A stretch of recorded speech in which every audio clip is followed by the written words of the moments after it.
जय गुरुदेव। महात्मा बताते हैं कि बच्चा, कभी कभी किसी की तारीफ करना भी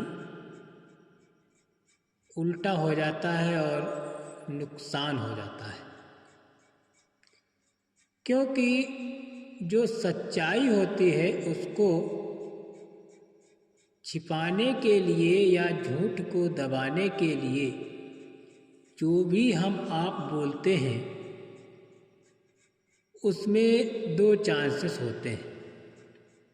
पहला चांस होता है अगर छिप गया तो कोई बात नहीं, और अगर खुल गया तो झूठा तो है ही है, तो उसमें बदनामी और बेइज्जती तो होना संभव है।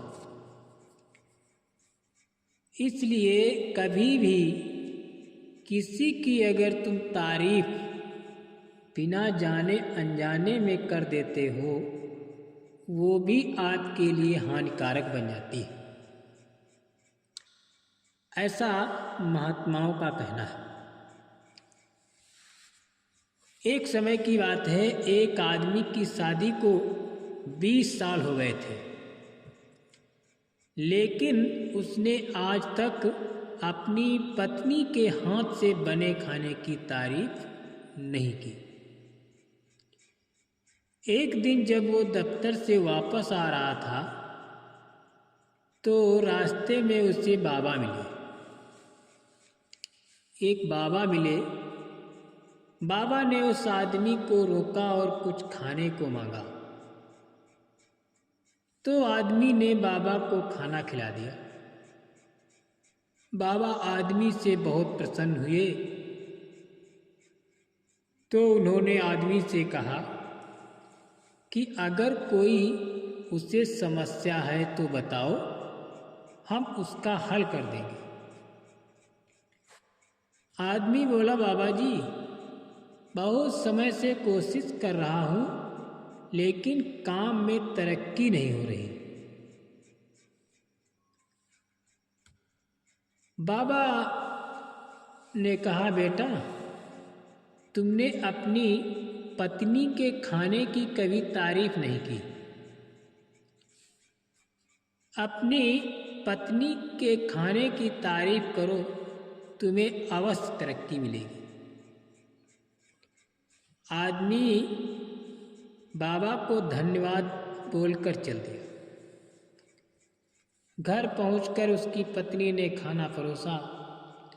आदमी ने खाना खाया और खाने की जमकर तारीफ की। पत्नी एकदम से उठ खड़ी हुई और रसोई घर से बेलन लेकर आई और आदमी की पिटाई शुरू कर दी। आदमी बोला, क्या हुआ? मैंने तो तुम्हारे खाने की तारीफ कर रहा हूं। पत्नी ने कहा, आज से 20 साल हो गए, आज तक तो खाने की तारीफ नहीं की, और आज जब पड़ोसन खाना देकर गई तो तुम्हें जिंदगी का मजा आ गया। इसलिए प्रेमी भाई बहनों, बिना सोचे समझे अनजान में की गई तारीफ भी ठुकाई करवा देती है। इसलिए बिना जाने अनजाने में अगर हम आप किसी की तारीफ कर देंगे, उसमें भी अपना नुकसान है। जय गुरुदेव।